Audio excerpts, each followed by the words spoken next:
स्पष्ट शब्दों में कह देना चाहता हूं कि हमारी सभी मिलिट्री बेसिस और सारे इक्विपमेंट और सिस्टम्स ऑपरेशनल हैं. And by saying and emphatically state that all our military bases, all our systems continue to remain fully operational and ready to undertake any future missions should the need so arise. और अंत में यह मैं स्पष्ट शब्दों में कह देना चाहता हूं कि हमारी सभी मिलिट्री बेसिस और सारे इक्विपमेंट और सिस्टम्स ऑपरेशनल हैं और जरूरत पड़ने पर अपने अगले मिशन के लिए तैयार हैं और तत्पर भी हैं. शुक्रिया दोस्तों. और यदि कोई अभी क्वेश्चंस हैं तो हम लोग तैयार हैं उसके लिए. Ladies and gentlemen, like yesterday, I'll request you to raise your placards, which most of you are doing. Again, repeating it, anything which is confidential in nature will not be responded to.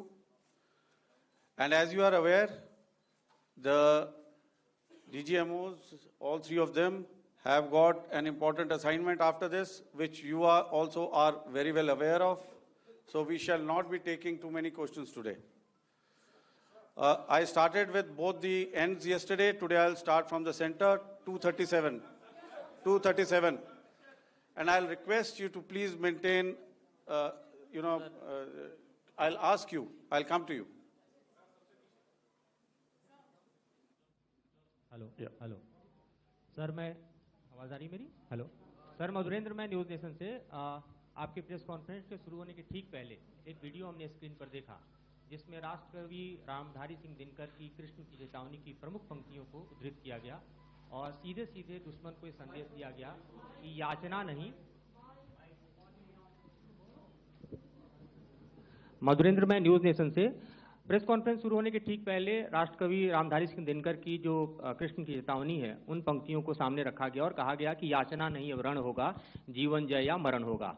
कल शिव तांडव स्रोत के जरिए दुश्मन को संदेश दिया गया था और आज राष्ट्रकवि रामधारी सिंह दिनकर की इन प्रमुख पंक्तियों के जरिए ये किस तरह के डिटरेंट को क्रिएट किया जा रहा है, किस तरह के मैसेज को दिया जा रहा है, इसको थोड़ा इलेबोरेट करके अगर आप बताएं तो जाहिर तौर पर ये संदेश और व्यापक तौर पर जाएगा. और एक छोटा सा सवाल मेरा यह है कि ड्रोन अटैक को लेकर जो बातें सामने निकल कर आई हैं, एक बहुत हाइप क्रिएट था टर्किश ड्रोन को लेकर, TB2 और उसके तमाम ड्रोन को लेकर.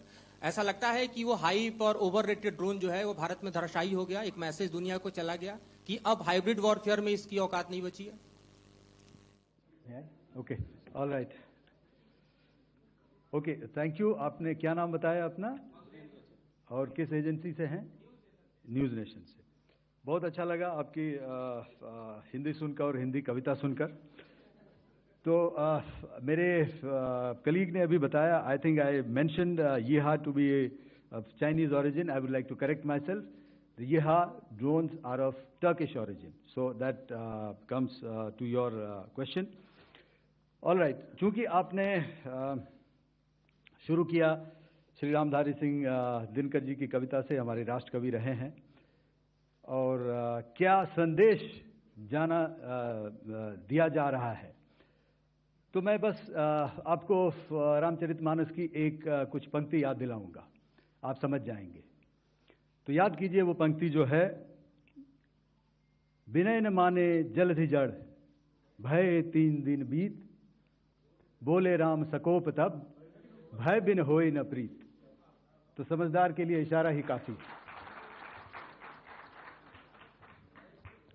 और जहां तक ये टर्किश ड्रोन्स का सवाल है, आपने देखा किस तरह के रेकेज यहाँ पे फोटोग्राफ्स हमने दिखाए हैं, चाहे वो टर्किश ड्रोन्स हो या और कहीं के भी ड्रोन्स हो.